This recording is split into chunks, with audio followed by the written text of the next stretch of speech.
suddenness, the sheer suddenness of the move, the unexpected nature of the move, the unpredictability of hello and welcome back. 2 सितंबर की शाम को Indian government की तरफ से एक फ़ैसला किया गया। जिस तरह चाइना के पहले 59 ऐप्स को बैन किया गया था, इसी तरह 119 और ऐप्स को बैन किया गया और उसमें सबसे बड़ा नाम था प्लेयर्स अननोन बैटल ग्राउंड यानी पबजी मोबाइल का। ये खबर कुछ ही देर में सोशल मीडिया पर आग की तरह फैल गई। लोगों के रिएक्शंस आने शुरू हो गए। आप अब तक बहुत सारी वीडियो शायद देख भी चुके होंगे इस टॉपिक पर और ये एक ट्रेंडिंग टॉपिक बन गया। लेकिन जो मोस्टली वीडियोस बन रही हैं ये तो बन रही हैं उन लोगों की तरफ से कि जो पबजी को खेलते हैं या फिर उनकी तरफ से जो पहले से ये चाहते थे कि ये गेम बैन हो, और एक तीसरे वो लोग भी हैं कि जो इसको चाइना के खिलाफ वॉर का नाम देकर देशभक्ति के नाम पर इसको बेच रहे हैं। तो मैंने सोचा इस बारे में मैं भी थोड़ी बात करूं कि ये मूव क्यों लिया गया और इसका क्या असर होगा। और क्योंकि मैंने पिछले तकरीबन 1 साल से पबजी खेले भी नहीं है और ना मैं इसका कभी एडिक्ट रहा, तो मैं इस पर डिस्कशन थोड़ी अनबायस्ड होकर भी कर सकता हूँ। तो चलिए इस बारे में थोड़ी बात करते हैं।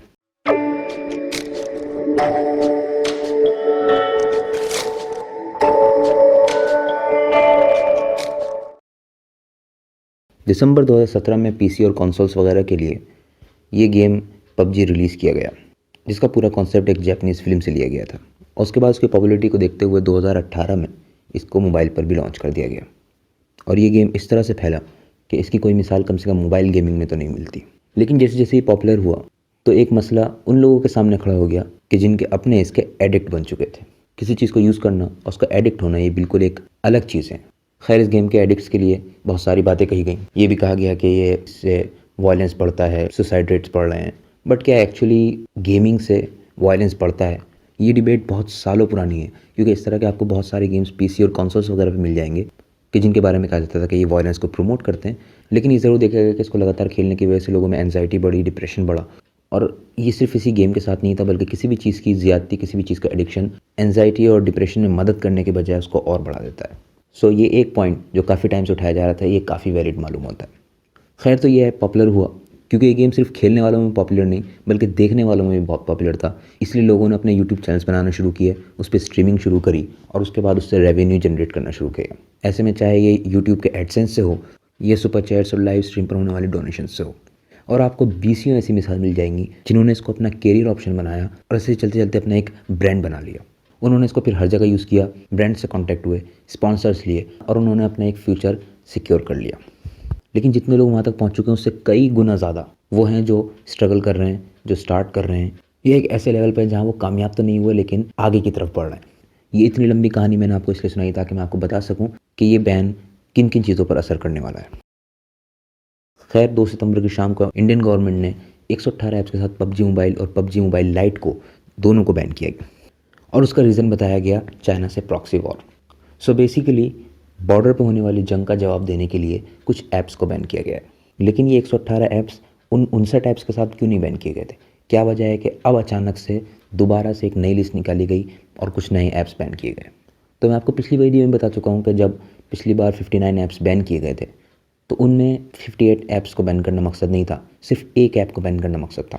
वो भी एक ऐसा ऐप था कि जिसके ऊपर गवर्नमेंट ने पहले से नज़र थी, एक मरतबा वो बैन हो चुका था और गवर्नमेंट बहाने ढूंढ रही थी उसको बैन करने के। और अब होने वाले 119 ऐप्स में से मैं दावे के साथ कह सकता हूँ कि कम से कम 100 ऐप्स आपको काम करते हुए मिल जाएंगे। लेकिन कुछ ही ऐप्स काम नहीं करेंगे जिनमें 2 नाम होंगे, एक पबजी मोबाइल, एक पबजी मोबाइल लाइट। यहाँ भी एक चीज़ कॉमन है, यहाँ भी एक ऐप यानी पबजी मौजूद है कि जिस पर गवर्नमेंट के पहले से नज़र थी और जिसको बैन करने के लिए गवर्नमेंट को बहाने चाहिए थे। एक फैक्टर और कॉमन था कि पिछली बार जो एक ऐप बैन किया गया था उससे भी लोगों में डिस्ट्रैक्शन हुई, वो बहस का मौजू बना। और इस मरतबा भी एक ऐप ऐसा है कि जो बहस का मौजू बनेगा, डिबेट्स होंगी, ट्रेंड्स चलेंगे और लोगों का ध्यान स्पेशली सोशल मीडिया पर इस तरफ चला जाएगा। और अगर आप जानना चाहते हैं कि पिछले कुछ दिनों में ऐसी क्या चीज़ हुई थी जिससे डिस्ट्रैक्ट करने के लिए इतना बड़ा कदम उठाना पड़ा, तो आप जाकर रूलिंग पार्टी का यूट्यूब चैनल खोलिए, लेटेस्ट रेडियो प्रोग्राम जो डाला गया है वहाँ जाइए, लाइक डिसलाइक का रेशियो देखिए, कमेंट्स पढ़िए और सोचिए कि पिछले कुछ दिनों में सोशल मीडिया पर क्या चेंज आया था। कुछ कमेंट्स के स्क्रीनशॉट मैं यहाँ पे भी लगा रहा हूँ। बाकी अगर आपको और एंटरटेनमेंट चाहिए तो आप कमेंट सेक्शन में जा सकते हैं। हालांकि कुछ जगहों पर कमेंट्स ऑफ करने तक की नौबत आ गई है। सो बेसिकली स्टूडेंट्स के अंदर गुस्सा था कि उनकी बात ना तो सुनी जा रही है और ना उस पर रिएक्ट किया जा रहा है। किसी बड़े आदमी की तरफ से, किसी अथॉरिटी की तरफ से उनको जवाब नहीं आ रहा है और उनको इत्मीनान नहीं दिलाया जा रहा है कि उनकी बात पर गौर किया जा रहा है। ऐसे में अचानक सोशल मीडिया की हवा बदलती है। डिसलाइक गैंग जो पहले कहीं और था वो अचानक कहीं और शिफ्ट हो जाता है और ये इतने सालों से बनाई हुई इमेज को एक बहुत बड़ा धक्का लगता है और उसके ठीक 2 दिन बाद एक इस तरह का कदम उठा लिया जाता है कि जो अब काफ़ी दिनों तक सोशल मीडिया पर आपको बहस में दिखता रहेगा, ट्रेंड्स में दिखता रहेगा और लोग अचानक उस इंसिडेंट को भूल जाएंगे जिस पे पिछले 2 दिनों से बात हो रही थी। अगर आप सोशल मीडिया फॉलोअर हैं तो आपको ये बताने की ज़रूरत नहीं है कि सोशल मीडिया किस तरह काम करता है। एक नया ट्रेंड आते ही पिछला ट्रेंड किस तरह से ख़त्म हो जाता है जैसे कि वो कभी था ही नहीं। खैर, ये तो बात हुई कि क्या वजह हो सकती है। ऑब्वियसली मेरा ओपिनियन है, लेकिन उसको बैक करने के लिए बहुत सारी चीज़ें हैं। क्या ऐसा पहले हो चुका है? बिल्कुल हो चुका है। क्या मुल्क में कुछ ऐसा हो रहा था कि जिसके ऊपर सवाल उठाए जा सकते थे और उस टाइम पर ये चीज़ लाई गई? बिल्कुल हो रहा है। GDP -25% तक गिर चुकी है। और इन सब सिचुएशन को देखते हुए कुछ न्यूज़ रिपोर्टर्स ने बोला भी था कि क्या ये सही टाइम है चाइना पर डिजिटल स्ट्राइक करने का, और सिर्फ एक दिन बाद बिल्कुल वैसा ही हुआ। अब बात करते हैं कि इसका क्या असर इसके खेलने वालों पर पड़ेगा, इसके देखने वालों पर पड़ेगा, और क्या ये एक्चुअली चाइना की जेब पर डाका है या किसी और की जेब पर डाका है। सबसे पहले बात करते हैं उन लोगों की जो इसको एंटरटेनमेंट के लिए खेलते हैं, मज़े के लिए खेलते हैं, टाइम पास के लिए खेलते हैं, कई कई घंटे खेलते हैं और उनके घर वाले या उनके अपने परेशान थे कि इसको किस तरह से रोका जाए, और अब वो यकीनन खुश होंगे इस कदम से। मगर क्या एक्चुअली खेलने वालों को इससे फ़र्क पड़ेगा? मेरा ख्याल है नहीं, क्योंकि ऐसा नहीं है कि ये इस तरह का सिर्फ एक ही गेम मौजूद था। आपको सेम कंट्रोल, सेम कॉन्सेप्ट के 2 से 3 और गेम मिल सकते हैं जो काफ़ी पॉपुलर हैं। और ऐसा नहीं है कि मैं बात हवा में कह रहा हूँ, बल्कि उनमें से एक गेम फ्री फायर के अचानक से डाउनलोड्स बहुत ऊपर चले गए। तो जो लोग अभी तक 8-8 घंटे PUBG खेलते आए थे, वो अब 8-8 घंटे कॉल ऑफ ड्यूटी या फ्री फायर खेलेंगे। शायद 2 दिन के लिए उनको फ़र्क पड़ेगा, उनको लगेगा कि ये चीज़ अच्छी थी या नहीं है। फॉर एग्ज़ाम्पल, टिकटॉक बैन हुआ था, तो क्या उसके एडिक्ट लोगों ने वीडियोज़ देखना छोड़ दी? ऐसा नहीं हुआ। 20 हज़ार इंडियन ऐप्स उसी तरह के बना दिए गए, फ़ौरन निकल कर आ गए। और सिर्फ यही नहीं, बल्कि इंस्टाग्राम और फेसबुक ने भी उसी फॉर्मेट पे अपने एक वीडियोज़ का सेक्शन शुरू कर दिया। सो यहाँ पे इंटरटेनमेंट के लिए यूज़ करने वालों को कोई फ़र्क नहीं पड़ा। उनको वो कंटेंट जब भी मिलता रहा, उनको वो कंटेंट अब भी मिल रहा है। इसी तरह इस गेम को खेलने वालों को उसी कॉन्सेप्ट का गेम पहले भी मिल रहा था और उसी कॉन्सेप्ट का गेम अब भी मिलेगा, बस दूसरे नाम से और थोड़े चेंजेस के साथ।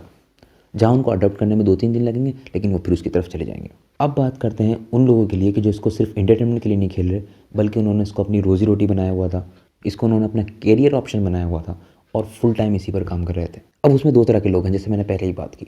एक वो लोग जो उस लेवल पर पहुँच चुके हैं कि उन्होंने अपना एक ब्रांड बना लिया है, एक नाम बना लिया है। अब वो इस गेम को छोड़कर अगर किसी और गेम की भी स्ट्रीमिंग करेंगे, उनको ऑडियंस में 19-20 से ज़्यादा का फ़र्क नहीं आएगा। और वैसे भी उनकी कमाई अब ऑडियंस से आगे बढ़कर स्पॉन्सर्स पर टिकी हुई है। सो उनको इससे बहुत ज़्यादा फ़र्क पड़ने वाला नहीं है। लेकिन वो लोग जो अभी शुरू कर रहे हैं या एक बीच में हैं और आगे की तरफ बढ़ रहे हैं, उन लोगों के लिए कितना बड़ा धचका है इसका आप अंदाज़ा लगा सकते हैं। और ये सिर्फ उनकी इंडिविजुअल प्रॉब्लम नहीं है। जब वो स्ट्रीमिंग करते हैं और वो यूट्यूब से पैसा कमाते हैं या डोनेशन से और सुपर चैट से पैसा कमाते हैं, तो ज़रूरी नहीं है वो इंडिया से ही कमाएं, वो बाहर से भी पैसा कमाते हैं। और यहाँ हम 10-15 लोगों की बात नहीं कर रहे हैं। लाइव गेमिंग इंडस्ट्री 2021 तक 1.1 बिलियन होने की बात कही जा रही थी। अब ऐसा होगा या नहीं होगा ये तो देखना पड़ेगा, लेकिन हमें ये अंदाज़ा हो जाता है कि इतने सारे लोगों के इनको एक साथ मिला दिया जाए तो सिर्फ उनकी इंडिविजुअल नहीं, बल्कि आपकी इकॉनमी पर भी फ़र्क पड़ेगा।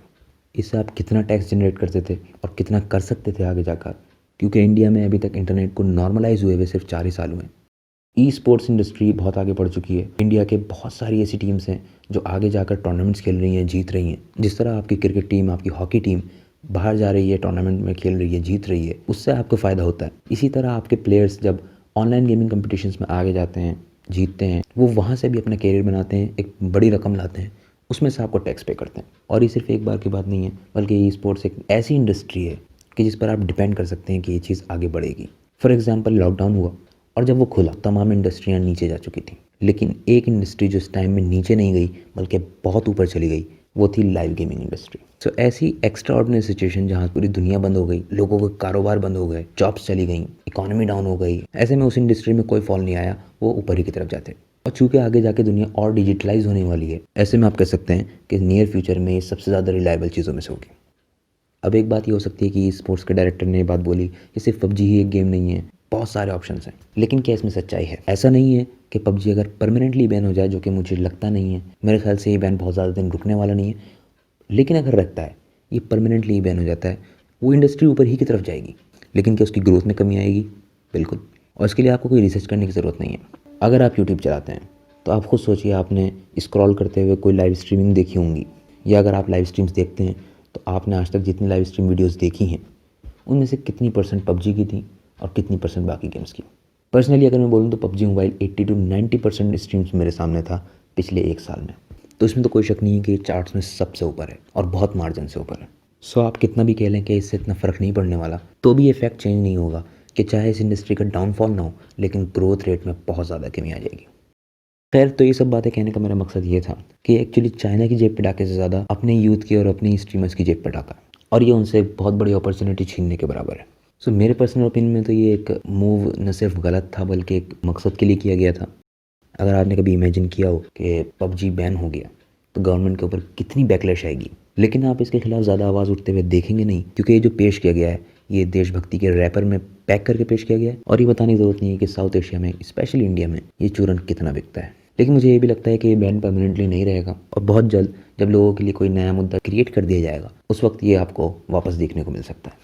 सो बस यही कुछ बातें थी। अब इस बारे में मैं कोई एक्सपर्ट नहीं हूँ, लेकिन मैंने पिछले कुछ दिनों में जो आर्टिकल्स पढ़े उसका निचोड़ मैंने सोचा कि आप लोगों के सामने पेश किया जाए। बाकी हमेशा की तरह इसमें मेरे ओपिनियंस हैं, मैं सही भी हो सकता हूँ, मैं गलत भी हो सकता हूँ, आप एग्री कर सकते हैं, डिसएग्री कर सकते हैं। तो अगर आपको सही लगे तो वीडियो को लाइक करें, नहीं सही लगे तो डिसलाइक करें, और कहीं आपको लगे कि मुझसे गलती हुई है तो कमेंट में रहनुमाई ज़रूर करें। तो कोशिश करता हूँ आप लोगों से बहुत जल्दी मिलने की अगली वीडियो में। तब तक के लिए खुश रहें, खुश रखें।